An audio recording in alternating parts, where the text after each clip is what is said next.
Welcome to Telangana వెలుగు. నేను మీ రాజు. ప్రస్తుతం మనతో పాటు దూదిమెట్ల బాలరాజ్ యాదవ్ గారు ఉన్నారు, మాజీ corporation chairman, BRS party senior నాయకులు. బాలరాజ్ అన్న, ఇప్పుడు చూసుకున్నట్టే మెయిన్ బీసీల గురించి కాంగ్రెస్ నేతలేమో ఢిల్లీకి వెళ్ళి ఫైట్ చేస్తూ ఉంటున్నారు. బీజేపీ వాళ్ళు కూడా ఢిల్లీలో ధర్నాలో చేస్తామంటున్నారు. ఈవెన్ కవిత గారు కావచ్చు, ఈవెన్ బీఆర్ఎస్ కూడా ఢిల్లీకి వెళ్ళడం అనేది జరుగుతుంది. సో ఢిల్లీలో ధర్నా చేయడంతో మాత్రాన బీసీలకు న్యాయం జరుగుతుంది అనుకోవచ్చు. 100% ఇవాళ బలైన వర్గాలకు సంబంధించి ఏదైతే కాంగ్రెస్ పార్టీ హామీ ఇచ్చిందో ఆ హామీ 42% రిజర్వేషన్ ఇస్తామని చెప్పేసి కామారెడ్డిలో డిక్లరేషన్ ద్వారా చెప్పినారు. 2023 నవంబర్లో జరిగినటువంటి ఈ సమావేశంలో మరి తెలంగాణ రాష్ట్రంలో ఎలక్షన్ సమయంలో కర్ణాటక ముఖ్యమంత్రిగా పనిచేస్తున్న సిద్ధరామయ్య గారు వచ్చి బీసీలకు 42% ఇస్తామని చెప్పినారు. ఇలా ఓబీసీ ముఖ్యమంత్రి చేత తెలంగాణ బీసీల యొక్క తలకాయను ఎట్ట నరకవచ్చు మరి కాంగ్రెస్ పార్టీ చూపెట్టింది. అంటే ఇవాళ బీసీల రిజర్వేషన్లను ఇస్తామని చెప్పేసి నమ్మబలికిచ్చింది ఓబీసీ ముఖ్యమంత్రి సిద్ధరామయ్య తోటి, ఇవ్వకుండా చేస్తుంది కాంగ్రెస్ పార్టీ. కాబట్టి దీన్ని బీఆర్ఎస్ పార్టీకి మొదటి కూడా మీరు చెప్తున్నా ఏంటంటే ఏదో ఎలక్షన్ల హామీ కోసమే ఈ కాంగ్రెస్ పార్టీ డ్రామాలు ఆడుతూ ఉంది. 100% ఒకవేళ దీనికి శిశుద్ధి ఉన్నట్టయితే దేశవ్యాప్తంగా కాంగ్రెస్ పార్టీ ఉద్యమం చేయాల్సిన అవసరం ఉంది. దేశవ్యాప్తంగా ఉన్నటువంటి 99 మంది ఎంపీలు 100 ఎంపీలు ఉన్నారు వీళ్ళకు. వారితోటి రాష్ట్రపతి ముందు అదే పార్లమెంటులో ధర్నా చేయాలి తప్ప ఏదో ఇవాళ ఏదో 40% రిజర్వేషన్ ఇస్తామని చెప్పేసి ధర్నాలు చేస్తే కుదరదని చెప్పినాం.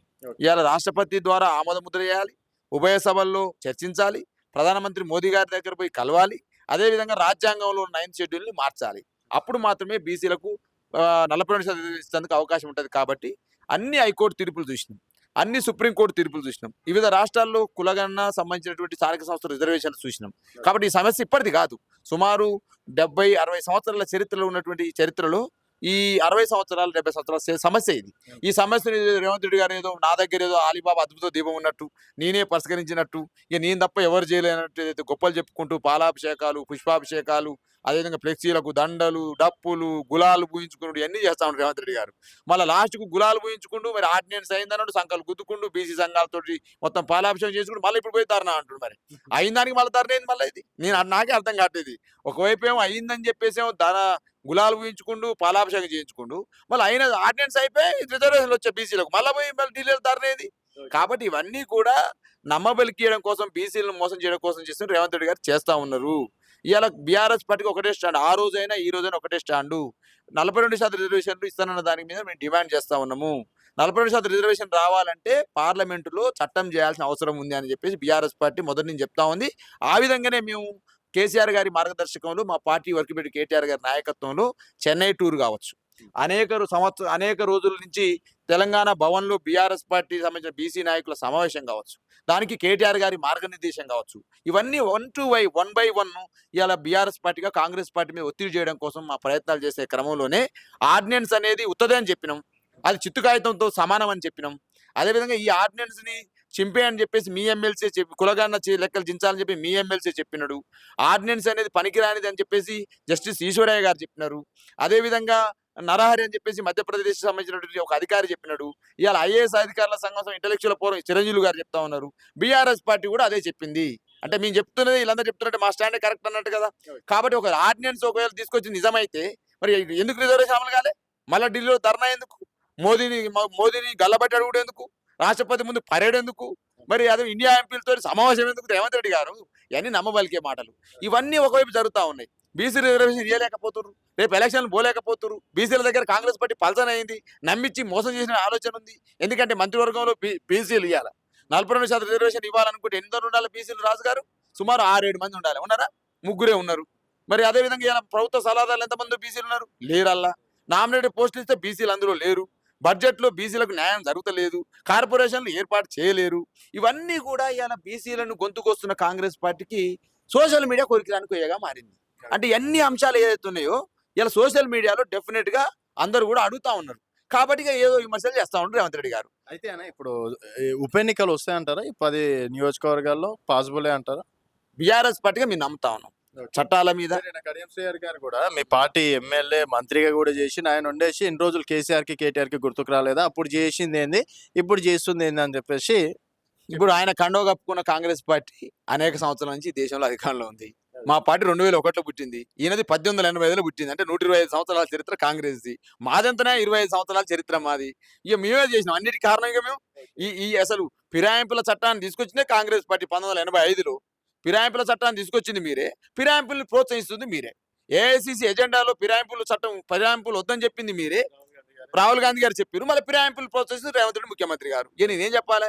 కడియం శ్రీహరి గారే పార్టీ మారిండు, కడియం శ్రీహరి గారే కండువ కప్పుకుండు, కడియం శ్రీహరి గారే వాళ్ళ కూతురికి ఎంపీ సీట్ ఇప్పించిండు, కాంగ్రెస్ ప్రచారం చేసిండు. ఇవాళ కాంగ్రెస్ పార్టీలో చేరినటువంటి కడియం శ్రీహరి గారు నేను పార్టీలో చేరలేదని మాట్లాడుతా ఉన్నాడు. దానాయేంద్ర గారు ఎంపీ పోటీ చేసిండు, కాంగ్రెస్ పార్టీ సింబల్ మీద పోటీ చేసిండు, పార్టీ మారిండు, నేను కండువ కప్పుకోలేని ఆయన మాట్లాడుతా ఉండు. అరికపూడి గాంధీ గారు పిఎస్సి చైర్మన్ తీసుకుండు, పార్టీ మారిండు, అఫీషియల్ ట్విట్టర్ లో పెట్టిండు కాంగ్రెస్ పార్టీలో జాయిన్ అయిన అరికపూడి గాంధీకి శుభాకాంక్షలు, నేను పార్టీలో జాయిన్ కాలేదని మాట్లాడుతా ఉన్నాడు. ఈయన ఏం చేయాలి? గద్వాల బండ్ల కృష్ణమోహన్ రెడ్డి ఆయన పార్టీలో చేయనాడు, దయచేసి కాంగ్రెస్ పార్టీ ఫ్లెక్సీలో నా పూట వేయకని చెప్పి ఆయన ఫ్లెక్సీలు పెడతా ఉన్నాడు. ఇలా ఏమంటున్నంటే మీరు జాయిన్ అయ్యారు కాంగ్రెస్ పార్టీలో, కాంగ్రెస్ కండో కప్పుకురు మీరు. ఇవాళ నేను అంటున్నా సార్, ఇవాళ కడియం శ్రీహరి కూతురుకు టికెట్ వస్తుంది, దాన నాగేంద్ర గారికి సీట్ వస్తుంది, అదేవిధంగా పిఎస్సి చైర్మన్ అరికపూడి గాంధీకి వస్తుంది, పోచారం శ్రీనివాసరెడ్డికి ప్రభుత్వ సలహాదారుడు వస్తుంది. మరి ఇవన్నీ పదవులు మాత్రం కాంగ్రెస్ పార్టీలో ఉంటారు. నేను అంటున్నాను, నేను ఇవాళ సుప్రీంకోర్టు కానీ ఏమడగాలంటే వీళ్ళు నడితే చెప్పరు, ఎందుకంటే మేము జైన్ కాలేమంటారు. అలా డ్రైవర్లు అడగండి దయచేసి. డ్రైవర్లు ఉండరు కదా, ఇప్పుడు ఎమ్మెల్యేల డ్రైవర్లు ఉండరు కదా, ఈ ఎమ్మెల్యే డ్రైవర్లు పోయి సుప్రీంకోర్టుకు దయచేసి ప్రవేశపెట్టి సుప్రీంకోర్టులో మీ ఎమ్మెల్యేలు ఏ పార్టీ తిరుగుతున్నారని అడగమని చెప్పండి. లేకపోతే వాళ్ళ ఇంట్లో మనుషులను అడగమని చెప్పండి. మీ ఎమ్మెల్యే అంతకుముందు గతంలో ఏ పార్టీలో ఉండే, ఇప్పుడు ఎలా తిరుగుతున్నట్టే వాళ్ళే చెప్తారు రోజు ఏ పార్టీ తిరుగుతుండు. కాబట్టి అన్ని పనికిరాని సమాధానాలు చెప్పుకుంటూ కాంగ్రెస్ పార్టీ ఇవాళ ప్రజల్ని మోసం పుచ్చడం తప్ప 100% 10 మంది ఎమ్మెల్యేలకు చేరిరు. 2/3 లేదు కాబట్టి డెఫినెట్ గా సుప్రీంకోర్టు రూల్స్ ప్రకారం 3 నెలల్లో స్పీకర్ నిర్ణయం తీసుకోవాలి. ఇలా స్పీకర్ గారు కూడా పరీక్ష. ఆయన ఏమన్నాడు? ఈ ఒక ఇంటర్వ్యూ ఇచ్చిన ఈ మధ్యకాలంలో, నేను యాజ్ ఏ స్పీకర్ గా పార్టీ ఫిరాయింపులకు నేను వ్యతిరేకం అన్నాడు. అయ్యా మీ ఆ మాటలు అన్న తర్వాత మీ మీద గౌరవం పెరిగింది. దయచేసి 10 మంది ఎమ్మెల్యేలు ఎవరైతే ఉన్నారో వాళ్ళందరినీ కూడా ఈ డిఫెక్షన్ ఆఫ్ లా కింద వీళ్ళని ఏమంటనే వాళ్ళని అనర్హత వేటు వేయాలని చెప్పి స్పీకర్ గారు మేము డిమాండ్ చేస్తా ఉన్నాం. అయితే నిన్న రేవంత్ రెడ్డి గారు మాట్లాడుతూ సోషల్ మీడియాలో కొంతమంది రకరకాలుగా ప్రయోగాలు చేస్తున్నారు, కాళ్ళ మీద కాలేసుకొని కూర్చుంటున్నారు, అలాంటి సిచ్యువేషన్ చూసినప్పుడు చెంప పలగొట్టాలనిపిస్తుంది అన్నాడు.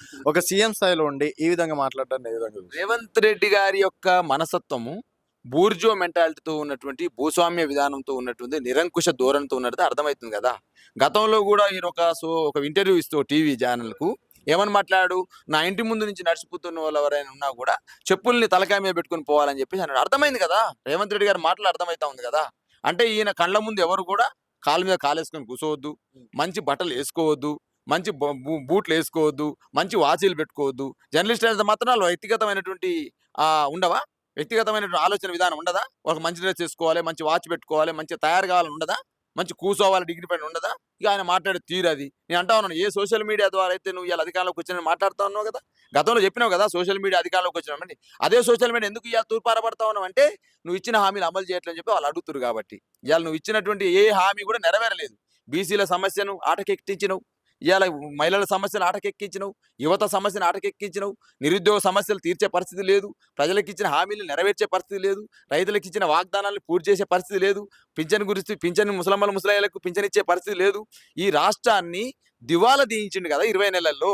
ఈ దివాలా తీయించినటువంటి రేవంత్ రెడ్డి గారికి రైతు రుణమాఫీ కూడా సరిగ్గా చేయలేడు. ఇవాళ యూట్యూబ్ జర్నలిస్టులే వెళ్ళి ఏం చేసిర్రు, నీ కొండారెడ్డిపల్లిలోనే కాలేదయా నీ రుణమాఫీ అని చెప్పేసి వాళ్ళ మహిళా జర్నలిస్టు పోతే మహిళా జర్నలిస్టులను చూడకుండా కూడా వాళ్ళని పోలీసు వాహనంలో ఎక్కించి నైట్ పూట హైదరాబాద్ తీసుకొచ్చి ఇబ్బందులు పెట్టాడు రేవంత్ రెడ్డి గారు. మళ్ళీ వానే మాట్లాడతారు శాసనసభలో, ఈ జర్నలిస్టులను చూస్తే నాకు కోపం వస్తుందని చెప్పేసి బట్టలు తీసుకొట్టాలని చెప్పేసి జర్నలిస్టుల గురించి మాట్లాడతారు. ఇక నిన్ననైతే ఇక పిచ్చి ఏమంటారు కదా, పిచ్చి పీకెక్కినట్టు మాట్లాడుతా ఉన్నాను. నిన్న సోషల్ మీడియా జర్నలిస్టుల గురించి మాట్లాడే తీరేదైతుందో చంప చెల్లు అనిపించే ఒక ముఖ్యమంత్రివేనాను. ఒక సోషల్ మీడియా జర్నలిస్ట్ అంటే ఇలా సోషల్ మీడియా అనేది ఇవాళ ప్రపంచం ఒక కుగ్రామం అయింది.